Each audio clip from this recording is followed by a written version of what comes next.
The rules of evidence, and they have every element that you can bring in to make it difficult for the accused to defend themselves.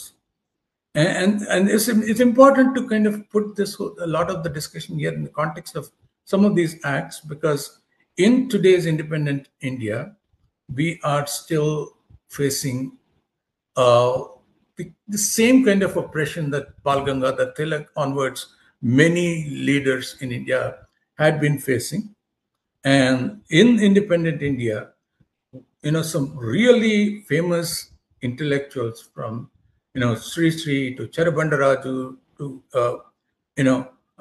Varavar Rao, a number of people, but especially there are two people who are on this call today who have been, specifically targeted for their belief system, their defense of democracy, and their intellectual contributions to the democratic dialogue within the society.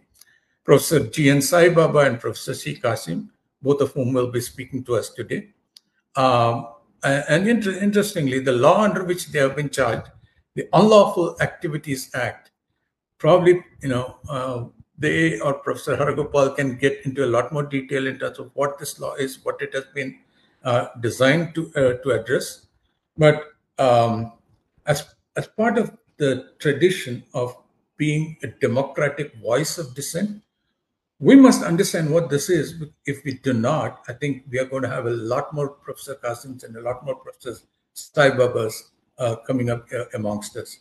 So with that brief introduction, what I would like to do is I would like to invite Professor Kasim, the head of Department of Telugu in Osmania University, a member of the Revolutionary Writers Association, and a well-known, intellectual and a voice of rational thought, voice of the oppressed, the Dalits, and the deprived sections of the society. Professor C. Kasim, I invite you to talk, sir. మీరు ఒకసారి ముందుకు వచ్చి మీ video on చేసి మీ ప్రసంగాన్ని మొదలు పెట్టమని ప్రార్థిస్తున్నాను. ఈ కార్యక్రమానికి సభాధ్యక్ష వహించిన పెద్దలు, ఈ కార్యక్రమంలో జాయిన్ అయిన చాలా మంది మిత్రులు ఉన్నారు. అందరికీ పేరు పేరున ఈ ఉదయం పూట ఉద్యమాభివందనాలు తెలియజేస్తున్నాను. నాకు ఇచ్చిన అంశం దళిత్ అండ్ లెఫ్ట్ వీరి మధ్యన ఉండవలసిన స్నేహపూర్వకమైన unity, Dalit and left unity అనే టాపిక్ మీద మాట్లాడమని అడిగారు. ప్రొఫెసర్ జయశంకర్ స్మారక ఉపన్యాసం ఇది. జయశంకర్ గారి స్మారక ఉపన్యాసంలో నేను మాట్లాడుతున్నందుకు, ఈ అవకాశం నాకు కల్పించినందుకు మీ అందరికీ ఉద్యమాభివందనాలు.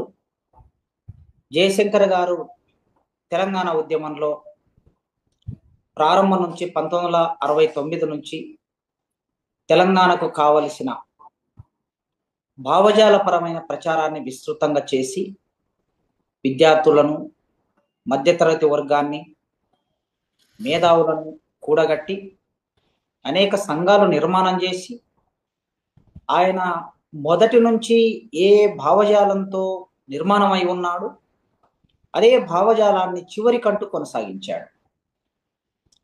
ఒక రకంగా తెలుగు నేల మీద ఒక అస్తిత్వ ఉద్యమానికి తన జీవితం అంతా అర్పించిన అతి కొద్ది మందిలో జయశంకర్ గారు ఒకరు. ఆయన 69 ఉద్యమంలో విద్యార్థిగా పాల్గొని, అధ్యాపకుడిగా పాల్గొని, ఆ తర్వాత అది నిర్బంధం వలన, పార్లమెంటరీ రాజకీయాల ద్రోహం వలన అది ఆగిపోయిన తర్వాత దాన్ని కొనసాగింపుగా ఎక్కడ నిరాశ చెందకుండా, వెనక్కి వెళ్లకుండా ఆ భావజాలాన్ని విస్తృతం చేస్తూ వచ్చాడు. ఆయన ప్రతి ఉపన్యాసంలో ఏ సందర్భంలో ఆయన మాట్లాడినా తెలంగాణకు సంబంధించిన ఆర్తిని, ఆకాంక్షని, తెలంగాణ వలసాంధ్ర పెట్టుబడిదారుల దోపిడీకి ఎట్లా గురవుతున్నదో ప్రతి సందర్భంలో తన ఉపన్యాసాలలో, తన రాతల్లో వ్యక్తం చేస్తూ ఉండేవాడు. 1990 దశకం నూతన ఆర్థిక విధానాలు వచ్చిన తర్వాత తెలంగాణ ప్రాంతం ప్రయోగశాలగా మారింది. ఆనాడు చంద్రబాబు నాయుడు ఉమ్మడి ఆంధ్రప్రదేశ్కు ముఖ్యమంత్రిగా ఉన్నాడు. ఆయన ముఖ్యమంత్రిగా ఉన్న కాలంలో వరల్డ్ బ్యాంకు, WTO, బహుళజాతి కంపెనీలు ఇవన్నీ వరల్డ్ బ్యాంకుతో అప్పులు తీసుకొచ్చే క్రమంలో ఏర్పాటు చేసుకున్న షరతుల వలన తెలంగాణ ప్రాంతం ప్రయోగశాలగా మారింది. వరల్డ్ బ్యాంకు ఆర్థిక విధానాలకు ప్రయోగశాలగా మారింది. ఆ క్రమంలో రైతుల ఆత్మహత్యలు జరిగాయి, వ్యవసాయం సంక్షోభంలోకి వెళ్ళింది, విద్యారంగం ప్రైవేటు వ్యక్తుల చేతుల్లోకి వెళ్ళింది, వైద్యంలోకి విస్తృతంగా ప్రైవేటు మాఫియా ప్రవేశించింది. సామాన్యుడి జీవితంలో ఒక రకంగా చీకటి ఆవరించింది. ఇట్లాంటి సందర్భంలో తెలంగాణ, ఇది నా తెలంగాణ నేల అనే ఒక ఆర్తి, దాని పట్ల ఉండే మమకారం, సాయిల్ ఆఫ్ ద సన్స్ అని అంటాం కదా, అట్లా ఈ భూమి పుత్రులందరూ తెలంగాణ నేల గురించి ఆలోచించడం మొదలుపెట్టారు. ఆ క్రమంలో 95, 96 ప్రాంతంలో మలిదశ తెలంగాణ ఉద్యమం అంటున్నాం మనం దీన్ని. ఈ మలిదశ తెలంగాణ ఉద్యమం పురుడు పోసుకున్నది. ఈ ఉద్యమానికి భావజాలపరమైన, సిద్ధాంతపరమైన ఆలోచనలు జయశంకర్ సార్ అందించారు. ఆనాడు దేవేగౌడ దేశ ప్రధానమంత్రిగా చిన్న రాష్ట్రాల ఆవిర్భావం కోసం, చిన్న రాష్ట్రాలు ఇవ్వడం కోసం ఒక నిర్ణయం తీసుకున్న తర్వాత ఆ నిర్ణయంలో భాగంగా ఛత్తీస్గఢ్, జార్ఖండ్, ఉత్తరాంచల్ రాష్ట్రాలు ఏర్పడ్డాక ఆ ఊపు తెలంగాణకి, ఆ గాలులు తెలంగాణకి వ్యాపించాయి. అట్లా మళ్ళొకసారి తెలంగాణ ఆకాంక్ష అనేది ఎజెండా మీదకి వచ్చింది. ఆయన తెలంగాణ ఐక్యవేదిక, కేశవరావు జాదవ్ గారు, జయశంకర్ గారు, హనుమాన్లు, ఇట్లాంటి చాలా మంది కలిసి ఆ రోజుల్లో తెలంగాణ ఐక్యవేదిక పెట్టారు. ఆ ఐక్యవేదిక ఆధ్వర్యంలో వాళ్ళు మొట్టమొదటిసారి మళ్ళీ 1996 తర్వాత హన్మకొండలో నల్ల జెండాలతో నిరసన వ్యక్తం చేశారు.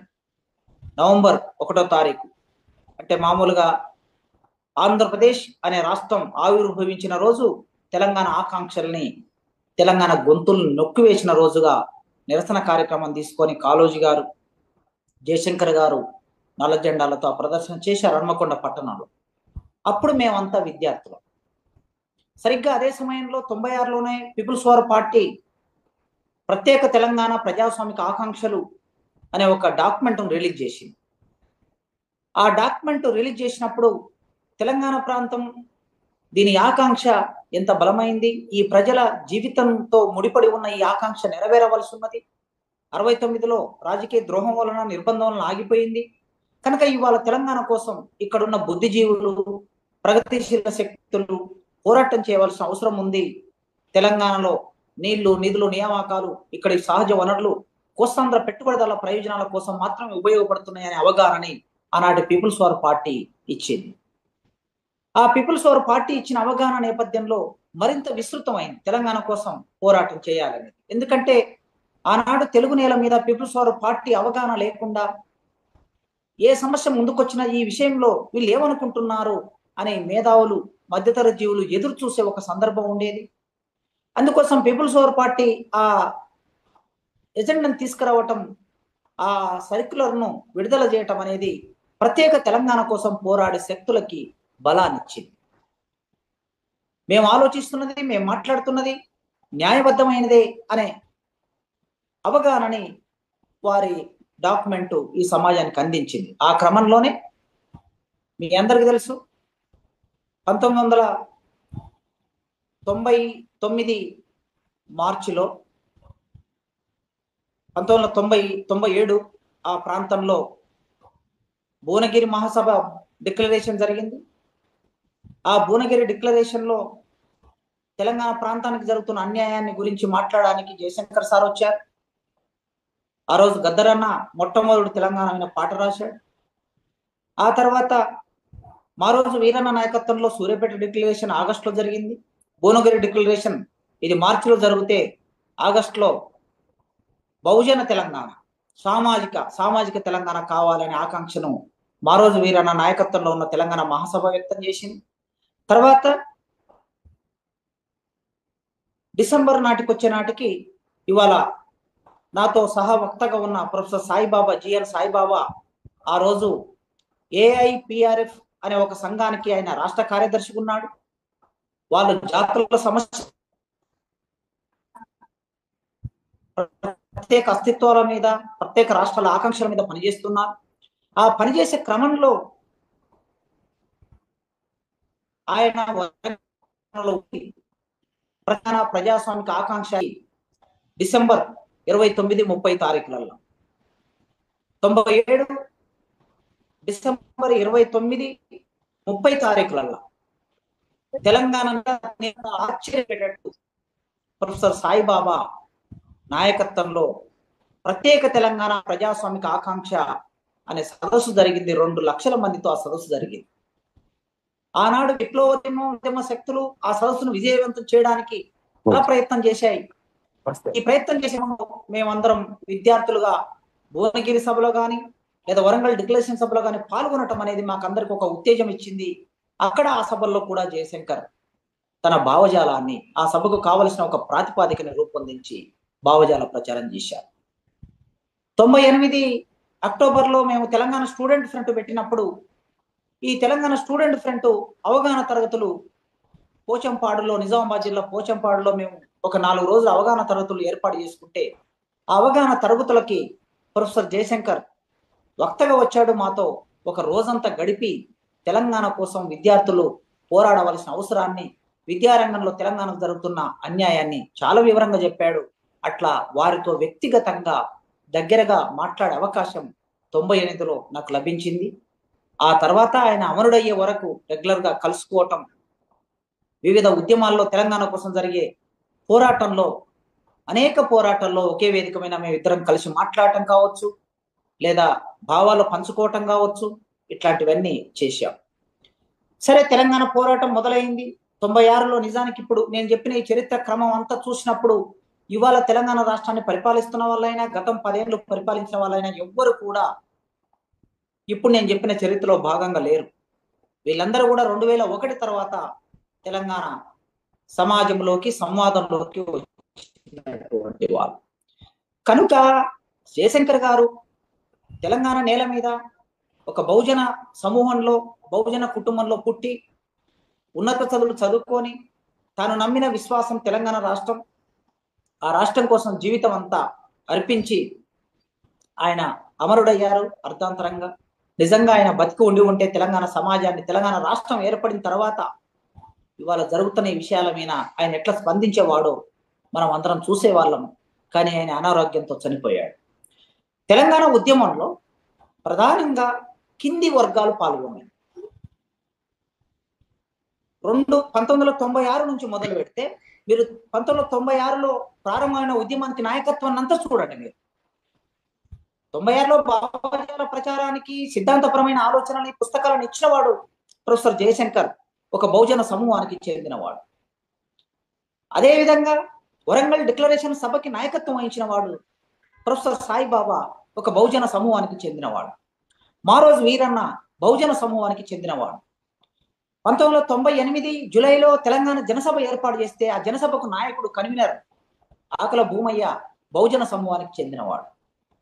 మీరు ఇట్లా చెప్పుకుంటూ పోతే మొత్తం తెలంగాణ ఉద్యమం అంతా ప్రారంభం నుంచి చివరి వరకు బహుజనుల నాయకత్వంలో జరిగింది. సరే, రాజకీయ పార్టీలకి నాయకులు ఎవరుంటారు, బూర్జవ పార్టీలకి నాయకులు ఎవరుంటారా అని మనం ప్రత్యేకంగా ఇక్కడ చెప్పాల్సిన అవసరం లేదు. కానీ మొత్తం తెలంగాణ ఉద్యమానికి బహుజన శక్తులు, దళిత శక్తులు నాయకత్వం వహించాయి. పాటలు పాడే వాళ్ళైనా, డప్పులు కొట్టే వాళ్ళైనా, రాస్తారోకలు చేసే వాళ్ళైనా, చిట్ట చివరికి విద్యార్థి జేఏసీ అని ఒక జేఏసీ ఏర్పడితే ఆ జేఏసీకి రాష్ట్ర చైర్మన్ గా, జేఏసీ చైర్మన్ గా పెడమర్తి రవి ఒక దళిత కమ్యూనిటీ నుంచి వచ్చాడు. విద్యార్థులు అందరూ ఎక్కువ మేరకి అయితే దళితులు లేకపోతే బహుజన కమ్యూనిటీస్ నుంచి వచ్చిన వాళ్ళు. ఎందుకంటే ప్రభుత్వ విశ్వవిద్యాలయాల్లో చదువుకునే వాళ్ళు ఎవరు ఉంటారు? కింది వర్గాల వాళ్ళు ఉంటారు. ఈ పై వర్గాల నుంచి వచ్చిన వాళ్ళు, పై కులాల నుంచి వచ్చిన వాళ్ళు ఎప్పుడో ఉస్మాన్ యూనివర్సిటీ, కాకతీయ యూనివర్సిటీ వదిలేసి వెళ్ళిపోయారు. వాళ్ళు అమెరికాకి వెళ్ళిపోయారు, వాళ్ళు జర్మనీ, జపాన్కి వెళ్ళిపోయారు. కింది కులాల వాళ్ళే ప్రభుత్వ కళాశాలలో, ప్రభుత్వ స్కూళ్ళల్లో, ప్రభుత్వ యూనివర్సిటీలో ఉంటారు కాదు కనుక నేచురల్ గా ఆ ఉద్యమాన్ని అందుకొని నాయకత్వం వహించింది కింది వర్గాల వాళ్ళు. ఈ కింది వర్గాల వాళ్ళే తమ అమూల్యమైన ప్రాణాలను కూడా అర్పించారు. 1300 మందికి పైగా తెలంగాణ నేల మీద వాళ్ళు తమ జీవితాన్ని, దాన్ని ఆత్మహత్య అంటామా, దానికి పేరు ఏది పెట్టినా తమ జీవితాన్ని ఈ నేల కోసం అర్పించారు. మొత్తంగా తెలంగాణ రాష్ట్రం ఏర్పడింది. ఈ క్రమంలో పీపుల్స్ వార్ పార్టీ ఇచ్చిన ఒక అవగాహన, జయశంకర్ సార్ కాళోజీ, ఆకుల భూమయ్య గారు ఇచ్చిన అవగాహన, తెలంగాణ నేల మీద తెలంగాణ రాష్ట్రం ఏర్పడడానికి ఒక ప్రాతిపదిక ఏర్పడింది. ఈ ప్రాతిపదిక ఏర్పడిన క్రమంలో ఇక్కడ ఉన్నటువంటి దళిత్ అండ్ రెవల్యూషనరీ లేదా లెఫ్ట్, చాలా లెఫ్ట్ పార్టీలు తెలంగాణ ఉద్యమం వచ్చినప్పుడు ఉదాసీనంగా ఉండిపోయాయి. ఇది మన సమస్య కాదు అనుకున్నాయి. కానీ సరైన విప్లవ పార్టీ అయిన పీపుల్స్ వార్ పార్టీ, ప్రజల ఆకాంక్షలు గుర్తించే పీపుల్స్ వార్ పార్టీ అందరికన్నా ముందు తమ అవగాహనని సమాజానికి అందించిన క్రమంలో తెలంగాణ ఉద్యమం నడిచింది, తెలంగాణ రాష్ట్రం ఏర్పడింది. ఈ ప్రాతిపాదికలో నేను ఇవాళ దళిత్ అండ్ లెఫ్ట్ అంటే, ఇక్కడ లెఫ్ట్ అని అంటే నా అర్థంలో నేను రెవల్యూషనరీ లెఫ్ట్ అనుకుంటాను, రెవల్యూషనరీ ఫోర్సెస్ అనుకుంటాను. ఎందుకంటే లెఫ్ట్ అనే మాటకి ఇంకొక అర్థం మనం చెప్పుకోవడానికి అవకాశం లేకుండా పోయింది. కనీసం వామపక్ష శక్తులు భారతదేశంలో, పార్లమెంటరీ వామపక్ష శక్తులు భారతదేశంలో తాము వహించవలసిన క్రియాశీల పాత్ర వహించలేని స్థితిలోకి నెట్టబడ్డాయి గనక ఇవాళ చర్చ అంతా ఎవరి మధ్య ఉన్నది? పెట్టుబడిదారి పాలక వర్గాల మధ్య, మావోయిస్టు పార్టీ మధ్య భారతదేశంలో చర్చ నడుస్తున్నది. ఇంతకు మించి వేరే ఏం లేదు. ఇంటర్నల్ థ్రెట్ అనేది మన్మోహన్ సింగ్ గారు ప్రధానమంత్రిగా ఉన్నప్పుడే internal threat, Maoist party internal threat అని ఆయన ప్రకటించాడు. ఆ తర్వాత దాన్ని ప్రకటించకుండానే 10 సంవత్సరాల కాలంలో ఇవాళ ఈ దేశాన్ని పరిపాలిస్తున్న పాలక శక్తులు రకరకాల పేర్ల మీద, గ్రీన్ అంటూ పేరు మీద ఇవాళ అక్కడున్న సమూహాన్ని, ఆదివాసీ సమూహాన్ని చంపడం కోసం, సామూహికంగా చంపడం కోసం ప్రయత్నం చేస్తూ ఉన్నారు, దాడులు చేస్తూ ఉన్నారు. ఒక్క నెల రోజుల్లో 110 మందిని చంపేశారు, 130 మందిని చంపేశారు. అంటే ఎవరిని థ్రెట్గా భావిస్తున్నది పాలక వర్గం, పెట్టుబడిదారు వర్గం, సామ్రాజ్యవాదం ఎవరిని ప్రమాదంగా భావిస్తున్నది ఈ దేశంలో? అంటే పార్లమెంటరీ లెఫ్ట్ను ప్రమాదంగా భావించట్లేదు, రెవల్యూషనరీ శక్తులనే ప్రమాదంగా భావిస్తుంది. అందుకే ఆ రెవల్యూషనరీ శక్తుల మీద లక్షలాది మంది అర్ధ సైనిక బలగాలతో దాడి చేస్తున్నారు. ఈ నేపథ్యం నుంచి మనం మాట్లాడుతున్నాం దళిత్ అండ్ లెఫ్ట్ యూనిటీ అనేది.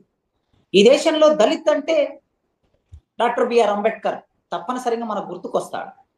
అంబేద్కర్ లేకుండా అన్టచబిలిటీని, అంబేద్కర్ లేకుండా దళిత్ పాలిటిక్స్, అంబేద్కర్ లేకుండా దళిత లిటరేచర్ని, అంబేద్కర్ లేకుండా దళిత యూనిటీని, దళిత్ అండ్ లెఫ్ట్ రెవల్యూషనరీ యూనిటీని మాట్లాడుకునే అవకాశం ఉంది.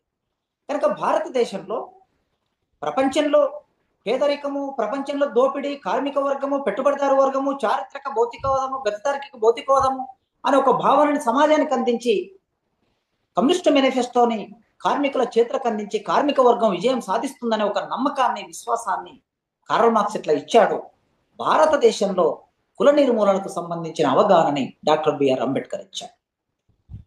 కులము, దాని పుట్టుక, దాని విస్తరణ ఎట్లా ఉందో మొట్టమొదలు స్టడీ చేసిన వాడు, లోతుగా స్టడీ చేసిన వాడు, హేతుబద్ధంగా స్టడీ చేసిన వాడు. మనం ఎవరో ఇప్పుడు అధ్యయనం చేసినా కూడా అంబేద్కర్ భూమిక మీద అధ్యయనం చేయాలి తప్ప అంబేద్కర్ విస్మరించి పక్కన పెట్టి అధ్యయనం చేయాలి. అందుకోసం ఈ దళిత పాలిటిక్స్ ని భారతదేశంలో తీసుకొచ్చిన వాడు అంబేద్కర్. ఆనాడు కమ్యూనిస్టు పార్టీ, ఉమ్మడి కమ్యూనిస్టు పార్టీ, సిపిఐ పార్టీతో అంబేద్కర్ చాలా సంవాదం నడిపాడు. అవన్నీ కూడా ఇన్ రిటర్న్ లో ఉన్నాయి, మనం ఎవరైనా చదవచ్చు. ఆ సంవాదంలో కమ్యూనిస్టు పార్టీతో ఆయన విభేదించాడు, వర్గ పోరాటంతో విభేదించాడు. ఆయనకుండే పరిమితి అని ఆ వర్గ పోరాటంతో విభేదించే క్రమంలో కమ్యూనిస్టు పార్టీ మొట్టమొదలు కళ్ళు తెరిచింది. అంబేద్కర్ ఆలోచన విధానం ముందుకు తీసుకొచ్చినాక 1935, 36 అనుకుంటాను, భారతదేశంలో కులం మీద మొట్టమొదలు సిపిఐ పార్టీ ఒక అవగాహన కోసం వాళ్ళు క్లాసులు పెట్టుకొని ఒక పుస్తకం వేశారు. భారతదేశంలో కులాలు పుట్టు పూర్వోత్తరాలు అనే ఒక 100 పేజీల పుస్తకం ఉంటుంది. అది ఆ పుస్తకంలో ఆ రోజు చాలా మంది రాసిన వ్యాసాలను వాళ్ళు ఈ మధ్యన ప్రొడ్యూస్ చేశారు, ఒక 20 ఏళ్ల కిందట. ఆ పుస్తకంలో మొట్టమొదటిసారి కులం గురించిన ప్రస్తావన చేశారు వాళ్ళు. భారతదేశంలో వర్గ పోరాటం అంటే, పోరాట శక్తులు అంటే దళితులు, భూమి లేని దళితులు, ఏ ఆదాయం లేని దళితులు, వీళ్ళే నిజమైన పోరాట శక్తులు. వీళ్ళు అంటరాని వర్గాలు అంటే ఆ రోజు దళిత్ అనే పదం లేదు, వాళ్ళు అస్పృశ్యులు, అంటరాని వాళ్ళు, హరిజనులు అనే పదాన్ని వాడారు ఆ పుస్తకంలో. ఈ అస్పృశ్యులు, అంటరాని వాళ్ళు అయిన వీళ్ళు, హరిజనులు అయిన వీళ్ళే మన పోరాటానికి నిజమైన శక్తులు అని సిపిఐ పార్టీ గుర్తించింది. కానీ ఆ కుల నిర్మూలనకు సంబంధించిన ఒక స్పష్టమైన కార్యాచరణ ఆనాడు వాళ్ళు రూపొందించుకోలేకపోయారు. కాలం గడిచే కొద్దీ అంబేద్కర్ భారత రాజ్యాంగ నిర్మాణంలో భాగస్వామ్యం, తర్వాత ఆయన క్యాబినెట్ నుంచి బయటికి రావటం, దళిత పోరాటాలు, ఇవన్నీ మనం చూశాం. 70వ దశకం వచ్చేసరికి మహారాష్ట్రలో దళిత్ పాంథర్స్ అనే ఉద్యమం వచ్చింది. నిజానికి ఇవాళ మనం అందరం అర్థం చేసుకోవాల్సింది, గుర్తించుకోవాల్సింది ఏమిటి అంటే, అసలు రెవల్యూషనరీ అండ్ దళిత్ లేదా లెఫ్ట్ అండ్ దళిత్ యూనిటీ అనే మాట మాట్లాడవలసి వస్తే మొట్టమొదలు 1972లో వచ్చిన దళిత్ పాంథర్స్ ఉద్యమమే. ఈ దళిత్ పాంథర్స్ ఉద్యమం వెనక లెఫ్ట్ శక్తులు ఉన్నాయి, రెవల్యూషనరీ శక్తులు ఉన్నాయి. సరే, ఆనాటికి పీపుల్స్ వార్ పార్టీ ఒక పార్టీగా నిర్మాణం కాకపోయినా కూడా దాని వెనక మహారాష్ట్రలో ఉన్నటువంటి మేధావి వర్గం, ఆలోచన పరులు, రెవల్యూషనరీ ఆలోచన పరులు, చారుమజందర్ మార్గంతో, చారుమజందర్ ఆలోచన ప్రభావంతో ఉన్నటువంటి వాళ్ళు ఆనాడు దళిత్ పాంథర్స్ ఉద్యమంలో ఉన్నారు. దళిత్ పాంథర్స్ ఉద్యమాన్ని నడిపారు. ఆ దళిత్ పాంథర్స్ ఉద్యమమే తర్వాతి కాలంలో తెలుగు నేల మీదకి వచ్చింది. తెలుగు నేల మీద కారంచేడు సంఘటన జరిగింది. కారంచేడు సంఘటన నీళ్ల కోసం జరిగిన సంఘటన. ఈ దేశంలో మనం మార్క్సిస్టు పరిభాషలో కొన్ని విషయాలు చెప్తాం. ఏం చెప్తామంటే, ఉత్పత్తి పరికరాలు, ఉత్పత్తి శక్తులు అంటాం. ఈ ఉత్పత్తి పరికరాలు, ఉత్పత్తి శక్తులుగా దళితులు ఉంటారు, కానీ ఉత్పత్తి పరికరాల మీద దళితులకి అజమాయిషి ఉండదు. సంపద మీద దళితులకు అజమాయిషి ఉండదు, ఎందుకంటే చిట్ట చివరి మనసులు కనుక వీళ్ళు. కనుక ఈ ఉత్పత్తి శక్తుల్లో భాగమైనటువంటి లేదా ఉత్పత్తి పరికరాల్లో భాగమైనటువంటి భూమి అందరికీ సమానం కాదు ఈ దేశంలో. మార్క్సిస్టు పరిభాషలో భూమి అనేది ఒక ఉత్పత్తి పరికరం అయితే, ఆ ఉత్పత్తి పరికరం అనేది కులాన్ని బట్టి దేశంలో భూమి దక్కుతుంది. కనుక 98% దళితులకి దేశంలో భూమి లేదని ప్రభుత్వ నివేదికలు చెప్తున్నాయి. ఎందుకు లేదు? 98% రెడ్లకు, వెలమలకి, కమ్మలకి ఎందుకు ఉంటుంది భూమి? 98 కాకపోతే కనీసం 80% అనుకుందాం. ఎకరము, 2 ఎకరాలు, 3 ఎకరాలు, 4 ఎకరాలు, 5 ఎకరాలు, 20 ఎకరాలు, 50 ఎకరాలు, ఈ కులాలకి, పై కులాలకి ఒక బనియా, ఒక ట్యాగూర్, ఈ కులాలకి భూమి ఎందుకు ఉంటుంది? మరి దళితులకి భూమి ఎందుకు లేదు అంటే, ఈ దేశంలో మనువాదం అనే ఒక పుస్తకము దళితులు భూమి కలిగి ఉండరాదు అని రాయబడింది. ఒక చట్టం, ఒక కాలంలో 2000 సంవత్సరాల కిందట చట్టం. ఆ చట్టం అమలవుతూ వస్తుంది, ఈనాటి వరకు అమలవుతూ వస్తుంది. ఎంత విచిత్రం అంటే మీరు చూడండి మిత్రులారా, ఇవాళ ఉత్పత్తి శక్తి అయినటువంటి లేదా ఉత్పత్తి పరికరం అయినటువంటి భూమి అనే ఒక వనరు దళితుల చేతుల్లో నుంచి ఎట్లా లాక్కొనబడుతుంది అంటే, తెలంగాణ రాష్ట్రం ఒక లైవ్ ఎగ్జాంపుల్ చెప్తా మీకు. 10 సంవత్సరాల కాలంలో ధరణి పేరు మీద ఇక్కడ దళితుల భూములు కొన్ని లక్షల ఎకరాలు స్వాధీనం చేయబడ్డాయి. ఈ విషయం ఎవరు మాట్లాడట్లేదు, మేధావి శక్తులు కూడా మాట్లాడట్లేదు. ధరణి అంటున్నారు తప్ప ధరణి ఏమిటి, దాంట్లో టిఆర్ఎస్ ప్రభుత్వం ధరణి తీసుకొచ్చింది, నష్టం చేసింది, తెలంగాణ సమాజాన్ని భూములు ఆక్రమించింది, వాళ్ళ కుటుంబాలకి మొత్తం భూములు పట్టాలు చేసుకున్నారు అంటున్నారు. కానీ చాలా పెద్ద పెద్ద ఉద్యమ శక్తులు, నాయకులు కూడా నేను ఏమంటున్నానంటే, స్పెసిఫిక్ చేయండి మీరు. కేవలం దళితుల భూమే లాక్కొనబడింది. పీపుల్స్ వార్ పార్టీ, జనశక్తి పార్టీ నాయకత్వంలో సాయుధ పోరాటం నడిచిన చోట సిరిసిల్ల, జగిత్యాల ప్రాంతంలో ఆనాటి దొరలని తరిమి కొట్టి భూమిని దళితులకు పంచారు. కొన్ని వేల ఎకరాలని విప్లవ శక్తులు ఆ 1000 ఎకరాల భూమిని పంచారు, కానీ పట్ట చేయించలేకపోయారు ఆనాడు ఆ పార్టీలు. పట్ట చేయకపోవటం మూలంగా అనుభవంలో ఒక దళితుడు ఉన్నాడు, ఒక బీసీ ఉన్నాడు, కానీ పట్ట ఊరును వదిలేసి పట్టణాలకి పారిపోయిన దొరల పేరు మీదే పట్ట ఉంది.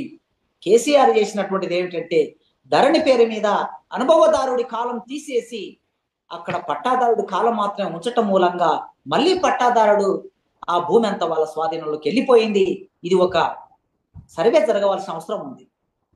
మొన్న నేను సిరిసిల్లలో సిపిఐ పార్టీ భూమి మీద ఒక సభ పెడితే ఆ సభకు వెళ్తే ఒక్క సిరిసిల్ల నియోజకవర్గంలో 2103 ఎకరాల భూమి, దళితుల భూమి స్వాధీనం చేసుకోబడింది. కేవలం దళితుల భూమి.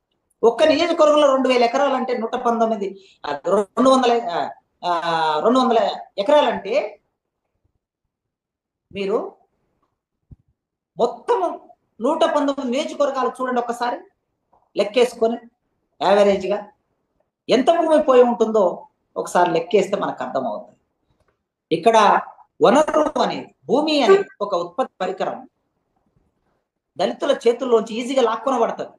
మరి వేరే కులాల వాళ్ళ చేతుల్లోంచి లాక్కుంటారా? లాక్కోరు.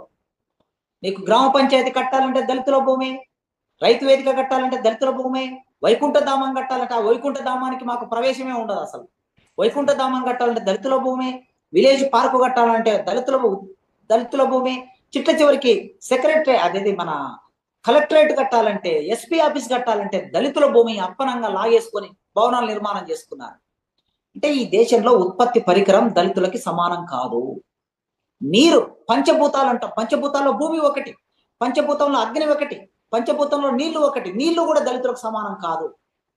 అందుకే కారంచెడు అనే గ్రామంలో దళితులు మా చెరువులో ఉన్న నీళ్లు మేము తాగే నీళ్ళని మీరెందుకు కలుషితం చేస్తున్నారు అని ఒక కమ్మ యువకుడిని అడిగినందుకు, మాదిగ వాళ్ళు అడిగినందుకు ఆ మాదిగ పల్లె విన దాడి చేసి గొడ్డన్లతో బరిసెలతో 8 మంది మాదిగ యువతుల్ని చంపేశారు.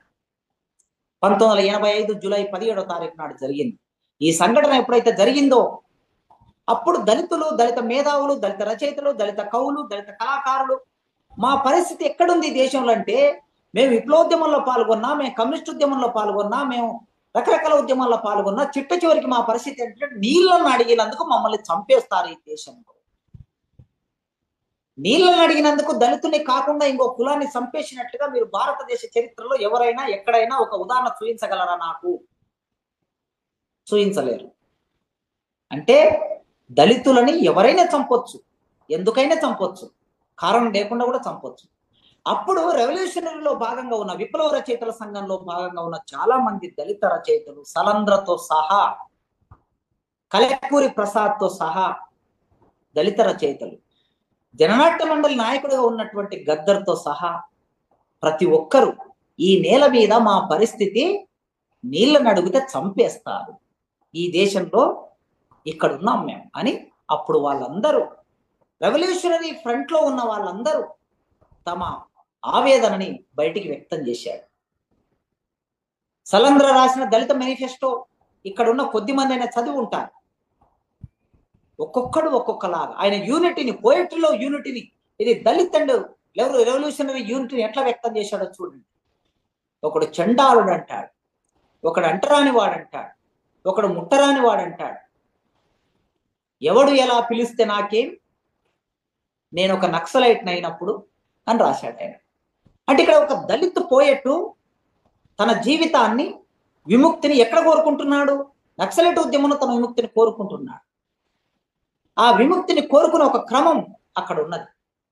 మీరు గద్దర్ రాసిన లిటరేచర్ ఒకసారి చూస్తే అదే కారంచెడు మీద, కారంచెడులో కలదొక పల్లె, పల్లె పేరురా మాదిగ పల్లె, మాలసాయబు ఒడ్డెర జాతి మాదిగ పల్లెకు తల్లి లాంటిది, మాలసాయబు ఒడ్డెర జాతికి మాదిగ పల్లె తల్లి లాంటిది, శరణు కోరిన శత్రువునైనా ప్రేమతో చూసే పేదల పల్లె దళిత పురులమ్మ అని రాసిన పాటలో ఆ దళిత జీవితాన్ని అంతా చిత్రించాడు. ఆ కారంచెడు పల్లెనంతా చిత్రించి ఓ దళితులారా, మీ విముక్తి ఎక్కడుందంటే, మీ విముక్తి ఆదిలాబాద్లో జరుగుతున్న పోరాటం, సిరిసిల్లలో జరుగుతున్న పోరాటం, జగిత్యాలలో జరుగుతున్న పోరాటంలో మీ విముక్తి ఉంది కనుక మీరు అంతిమంగా ఆ పోరాటంలో కలవాలి అని ఆయన ఆ పాటలు చెప్తాడు. ఇది మనం 72 నుంచి దళిత పాంథర్స్ ఉద్యమం నుంచి 85 వరకు 90ల వరకు ఈ ఐక్యత కొనసాగుతూ వచ్చింది. అక్కడ దళిత మహాసభ ఏర్పాటు చేశారు. కారంచెడు సామూహిక హననానికి వ్యతిరేకంగా దళిత మహాసభ ఏర్పాటు చేస్తే దళిత మహాసభలో చాలా మంది ఉన్నారు. ఆనాడు కత్తి పద్మారావు గారు, బొజ్జ తారకం గారు దానికి నాయకులైతే అందులో కార్యకర్తలుగా పనిచేసిన వాళ్ళు విజయ్ కుమార్ గారు లాంటి వాళ్ళు, మస్తాన్ రావు లాంటి వాళ్ళు, తర్వాతి కాలంలో వాళ్ళు పీపుల్స్ వార్ పార్టీలో చేరారు. దివాకర్ లాంటి వాళ్ళు, మొన్న అమరుడైన లాస్ట్ ఇయర్ అమరుడైనటువంటి డప్పు రమేష్ లాంటి వాళ్ళు ఆ నిర్మాణంలో భాగంగా ఉన్నారు, కార్యకర్తలు ఉన్నారు, పని చేశారు. సో ఆనాడు దళిత్ అండ్ రెవల్యూషనరీ ఈ ఐక్యత కొనసాగుతూ దళితుల విముక్తి ఎక్కడ ఉంటుందంటే అది రెవల్యూషనరీ మార్గంలోనే విముక్తి ఉంటుందనే ఒక అవగాహనను ఆనాటి శక్తులు ఇచ్చాయి. అయితే అది రాను రాను ఏమైందంటే 90వ దశకం వచ్చే నాటికి దళితులకి revolutionary and left parliament left forces కి మధ్యలో ఒక విభజన రేఖ వచ్చేసి ఒక గ్యాప్ వచ్చింది. ఈ గ్యాప్ను పూడ్చకుండా మనం భారతదేశాన్ని విముక్తి చేయలేము. ఈ గ్యాప్ను పూడ్చకుండా మనం వర్గ పోరాటం, సాయుధ పోరాటం నిర్మాణం చేయలేము. ఈ బాధ్యత ఎవరి మీద ఎక్కువ ఉందంటే వర్గ పోరాటాన్ని చేసే రెవల్యూషనరీ శక్తుల మీద, ఇంటలెక్చువల్స్, ప్రోగ్రెసివ్ ఇంటలెక్చువల్స్ అని ఎవరినైతే అనుకుంటున్నామో ఆ ప్రోగ్రెసివ్ ఇంటలెక్చువల్స్ మీద ఈ బాధ్యత ఉన్నది. ఎందుకంటే గాయపడిన మనుషులు కదా, ఆ గాయపడిన మనిషి దగ్గరికి వెళ్ళి గాయాన్ని నయం చేసే బాధ్యత మనమే తీసుకోవాలి. అది మన బాధ్యత. ఎందుకంటే సమాజాన్ని అంతా మనం కూడగట్టి వర్గ పోరాటం నడుపుతాం అనుకున్నాం కనుక ఒక విభజన రేఖ వచ్చింది. విభజన రేఖ రావడానికి ఒక ప్రధానమైన కారణం ఏంటంటే 85లోనే కాన్సీరామ్ గారు బిఎస్పీ పార్టీని ఏర్పాటు చేసి ఆయన రాజ్యాధికారం ఒక పిలుపునిచ్చారు. దళితులారా, మీరు సామూహికరణానికి గురి కావడానికి, అంటరాంతరానికి గురి కావడానికి, ఊరికి దూరంగా ఉండడానికి, సంపద మీద మీకు హక్కు లేకపోవడానికి, మీరు పెట్టుబడిదారులుగా మారకపోవడానికి కారణం ఏంటి? మీరు పాలకులు లేరు కనుక, మీరు రాజ్యాధికారులు లేరు కనుక. అందుకే మన ఓటు వాళ్ళు వేసుకొని వాళ్ళు రాజ్యాధికారంలో పోతున్నారు కనుక ఓటు హమారా, ఈ ఓటు మనది కదా, మరి రాజ్యం వాళ్ళది కదా, కనుక రాజ్యానికి వెళ్దామని చెప్పి ఆయన ఒక పిలిపిచ్చాడు. ఆ పిలుపు ప్రయోగంలో అమలు చేశాడు. ఆ విజయాన్ని కూడా వాళ్ళు చూశారు. మాయావతి ముఖ్యమంత్రి అయింది. సరే, ముఖ్యమంత్రి అయిన తర్వాత ఆమె అభివృద్ధి నమూనా ఏముంటది? భారతదేశంలో ఎవరు ముఖ్యమంత్రులైనా, ఎవరు మంత్రులైనా వాళ్ళ అభివృద్ధి నమూనా పెట్టుబడిదారుల అభివృద్ధి నమూనా, భూస్వాముల అభివృద్ధి నమూనానే ఉంటది ఇక్కడ. అది అందరికి తెలిసింది. అయితే ఎంతో కొంత దళితులలో ఉన్న మధ్యతరగతి వర్గం, చదువుకున్న మధ్యతరగతి వర్గం, ఉద్యోగ వర్గం, మేధావి వర్గం కాన్సీరామ్ గారు ఇచ్చిన ఆలోచన విధానానికి ప్రభావితమైంది. ఈ ఫ్యాక్టర్ మనం గుర్తించాలి. ఈ ఫ్యాక్టర్ను మనం గుర్తించకుండా రొడ్డకొట్టుడు యాంత్రికవాదంగా మనం ఉంటే సమాజాన్ని విముక్తి చేయలేము మనం. అప్పుడు ఈ శక్తులు ఇట్లా ఉండడంతో పాటు 1991లో అంబేద్కర్ శత జయంతి సభ జరిగింది. దేశవ్యాప్తంగా శత జయంతి ఉత్సవాలు జరిగాయి. ఆయన 1891లో పుడితే 1991కి 100 ఏళ్ళు అయింది కనుక శత జయంతి ఉత్సవాలని ఆనాడు ప్రభుత్వమే భారతరత్న ఇచ్చి ఆయనకి కాన్సీరామ్ను అడ్డుకోవడం కోసం, కాన్సీరామ్ రాజకీయాలను అడ్డుకోవడం కోసం కాంగ్రెస్ పార్టీ అంబేద్కర్కు భారతరత్న ఇచ్చి స్వయంగా ప్రభుత్వమే దేశవ్యాప్తంగా అంబేద్కర్ శత జయంతి ఉత్సవాలను జరిపినప్పుడు చాలా మంది అంబేద్కర్ను అధ్యయనం చేశారు. చాలా మంది అంబేద్కర్ను అధ్యయనం చేసి అంబేద్కర్ మా జీవితం అనుకున్నారు, అంబేద్కర్ ఇచ్చిన సిద్ధాంతం మా జీవితం అనుకున్నారు. అప్పటి వరకు విప్లవకారులుగా ఉన్న వాళ్ళు, అప్పటి వరకు కమ్యూనిస్టులుగా ఉన్న వాళ్ళు, వర్గ పోరాటాలు సీరియస్ ఉన్న వాళ్ళు అంబేద్కర్ సిద్ధాంతంలో తమ విముక్తి ఉంటుందని వెతుక్కొని అటు వెళ్ళిపోయారు. వెళ్ళిపోయిన తర్వాత రెవల్యూషనరీ లెఫ్ట్ శక్తులు వీళ్ళ పట్ల శత్రుపూరితమైన వైఖరి తీసుకున్న సందర్భాలు కూడా ఉన్నాయి. మనం వాటిని సమీక్షించుకోవాల్సిన అవసరం కూడా ఉన్నది. ఎందుకంటే నేను స్వయంగా ఐఎమ్ ద ఎగ్జాంపుల్. నేను అంబేద్కర్ జీవిత చరిత్ర పుస్తకాన్ని చేతిలో పట్టుకొని తిరిగితే నాతో సహచరులు ఉన్నటువంటి నా మిత్రులు దాన్ని నిరాకరించేవారు, చదవకూడదు అనేవారు. అంటే వాళ్ళ ఆలోచన విధానంలో ఉన్న సమస్య, అవగాహనలో ఉన్నటువంటి సమస్య. 91, 92, 93, 94 నాటికి 96లో ఎప్పుడైతే 95, 96లో పీపుల్స్ వార్ పార్టీ క్యాస్ట్ మీద ఒక డాక్యుమెంట్ ఇచ్చి అంబేద్కర్ సభల్లో మనం కూడా పాల్గొనాలి అనే అవగాహన ఇచ్చే వరకు ఆనాటి రెవల్యూషనరీ శక్తులకు ఉన్న అవగాహన ఏమిటంటే అంబేద్కర్ను మనం మాట్లాడకూడదు, అంబేద్కర్ గురించి చెప్పకూడదు, అంబేద్కర్ సభల్లో పాల్గొనకూడదు, అంబేద్కర్ విగ్రహావిష్కరణలో పాల్గొనకూడదు అనే అవగాహన ఉన్నది.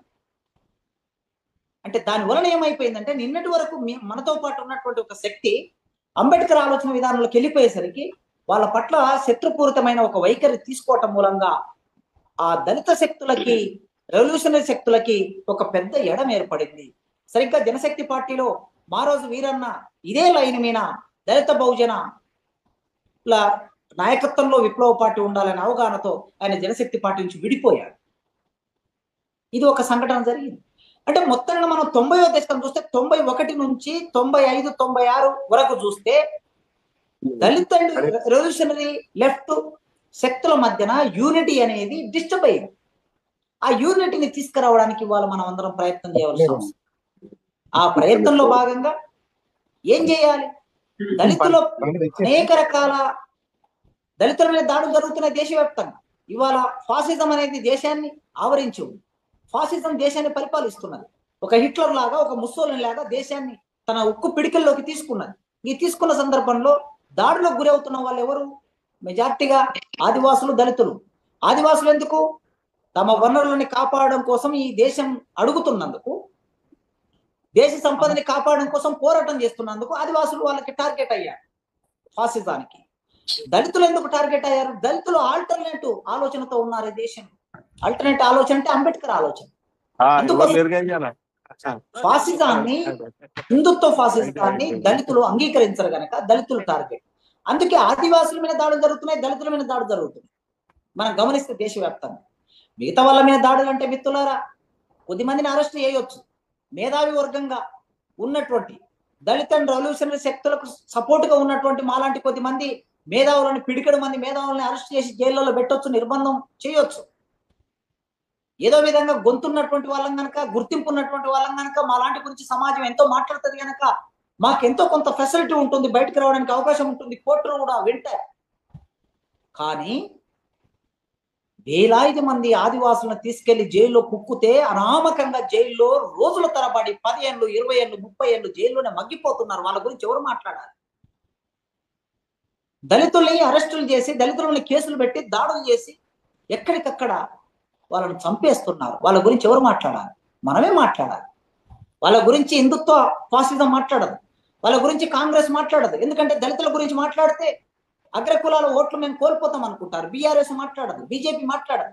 అందుకోసమే వాళ్ళ గురించి మనం ఎప్పుడు యూనిటీ ఎట్లా తీసుకురాగలం? యూనిటీ తీసుకురావడానికి ఒక ప్రమాణం ఉండాలి కదా. ఒక ఎడం ఏర్పడింది, గాయపడ్డారు, దూరం అయిపోయారు, శత్రుపూరితమైన వైఖరి ఏర్పడింది, ఒకరి మీద ఒకరు విమర్శలు పెట్టుకునే పరిస్థితికి వచ్చింది. సత్యమూర్తి గారు ఆనాడు పీపుల్స్ వార్ పార్టీ నుంచి బయటకు వచ్చి పీపుల్స్ వార్ పార్టీ మీద ఆయన ఒక రకమైన అటాక్ మొదలు పెట్టాడు. ఇవన్నీ చూసినప్పుడు చాలా సంయమనంతో విప్లవ శక్తులు, ఈ దేశాన్ని అర్థం చేసుకున్న శక్తులు, నిజమైన విప్లవకర వర్గాలు ఎవరు అంటే దళితులే అని అనుకున్నాం. ఎందుకు అనుకున్నామంటే వాళ్లకు 2 చేతులు తప్ప ఏ ఆస్తి లేనటువంటి వాళ్ళు.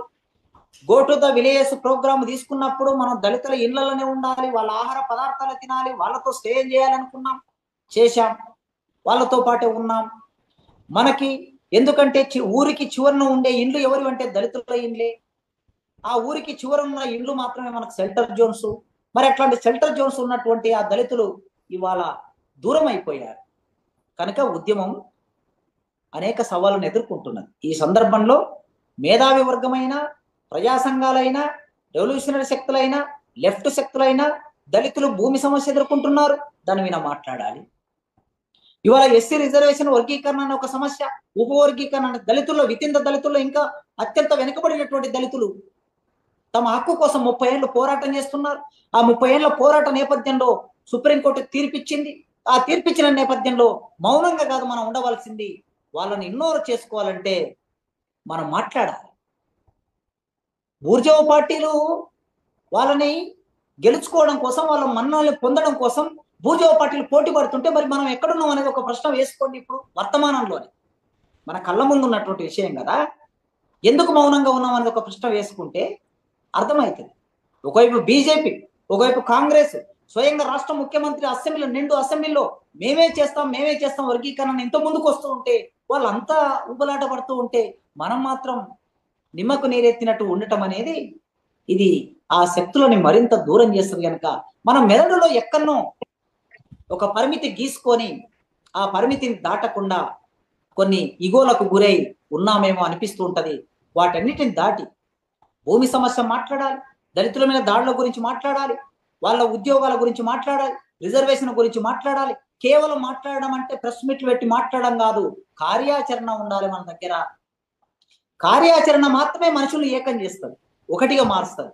మనం వాళ్ళ కోసం, వాళ్ళ విముక్తి కోసం మన జీవితాన్ని ఎక్కడికైనా త్యాగం చేస్తామని ఒక నమ్మకాన్ని ఎప్పుడు ఇస్తుందంటే వాళ్ళతో పాటు కలిసి పనిచేసినప్పుడు మాత్రమే నమ్మకాన్ని ఇస్తుంది.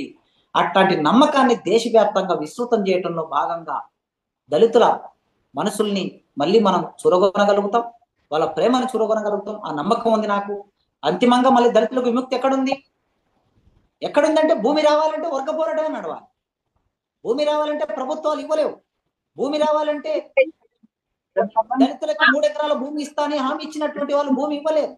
లేదా దళితులకి రాజ్యాధికారం రావాలంటే, నిజమైన రాజ్యాధికారం దళితులకి రావాలంటే అది సాయుధ పోరాటం విజయవంతమైన తర్వాత మాత్రమే నిజమైన రాజ్యాధికారం వస్తుంది తప్ప, దళితులకు వచ్చే రాజ్యాధికారంలో ఒక మాయావతి ముఖ్యమంత్రి అవుతేనో, లేకపోతే ఇంకెవరో ముఖ్యమంత్రి అవుతేనో, లేకపోతే ఒక ఛత్తీస్గఢ్ రాష్ట్రంలో, ఒక జార్ఖండ్ రాష్ట్రంలో ఒక ట్రైబ్ వచ్చి ముఖ్యమంత్రి అయినంత మాత్రాన వాళ్ళ జీవితాల్లో మార్పు రాదు.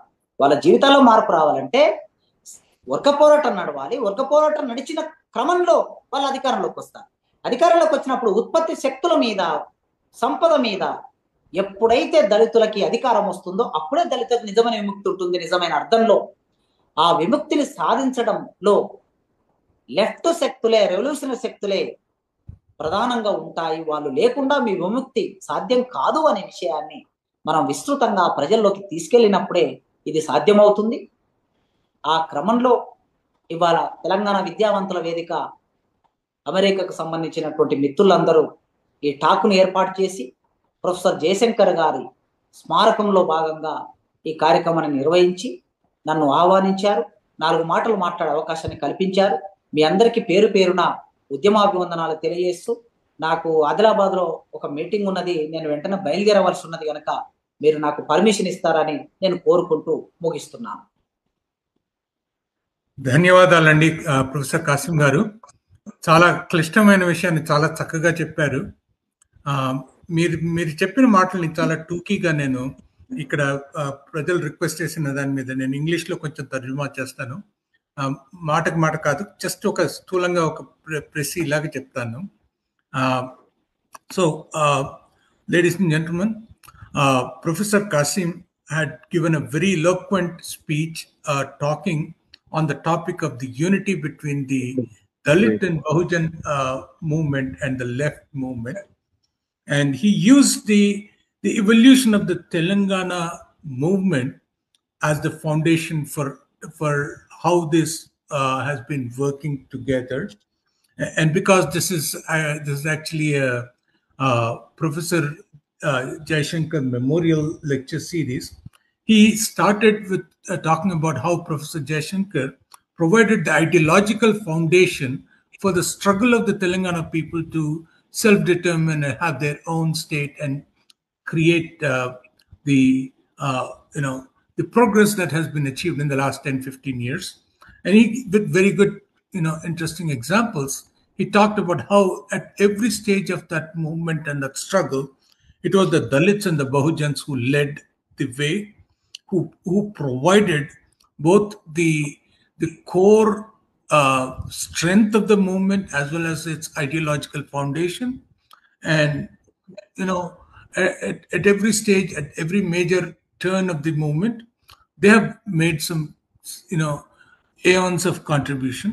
And obviously in this process there were a lot of synergies between the revolutionary left movement and the Dalit and Bahujan movement.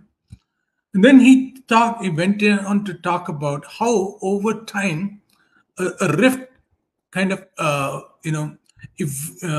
sort of evolved between the two movements, especially as the Dalit movement strengthened, and people like Kanshi Ram and the Ambedkarite movement gave a kind of a traditional parliamentary path for the Dalits. And many people who were part of the left movement, who were Dalit leaders, they eventually started going down the path of the parliamentary traditional political path. To some extent, the Bahujan Samaj Party saw some electoral and other successes. Mayawati became the chief minister in Uttar Pradesh. However, fundamentally, nothing really changed in the lives of the Dalits and the Bahujans.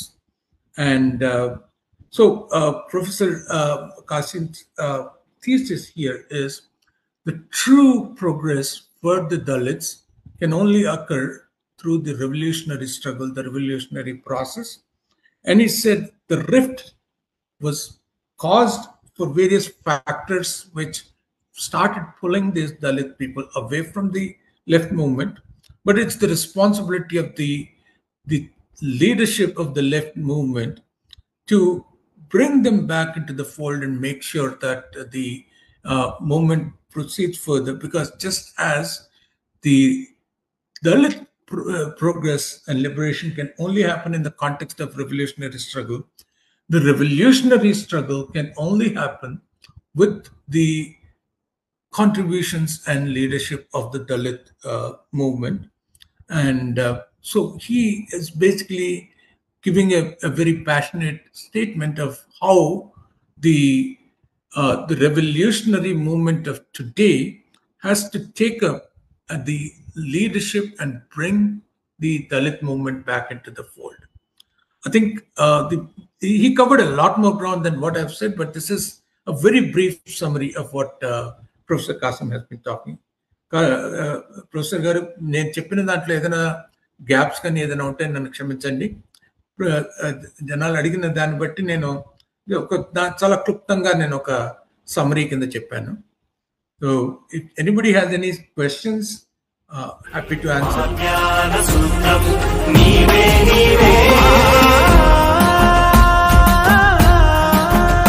Telangana చెరువు తీరు మన Jayashankar sir, అలుగుతుంకి పారు పదునైన మాట జోరు. పాలు పోసుకున్న పచ్చున్న కంకులల్లా, పైకి పైకి ఎగిరే ఆ పాల పిట్టలల్లా, నీ ఆశయాల వ్రాలు కనిపించే ఆనవాలు.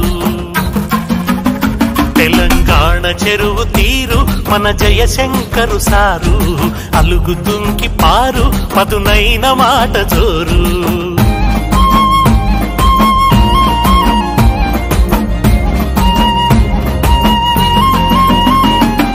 చరితగల్ల తెలంగాణ తల్లి కడుపులోన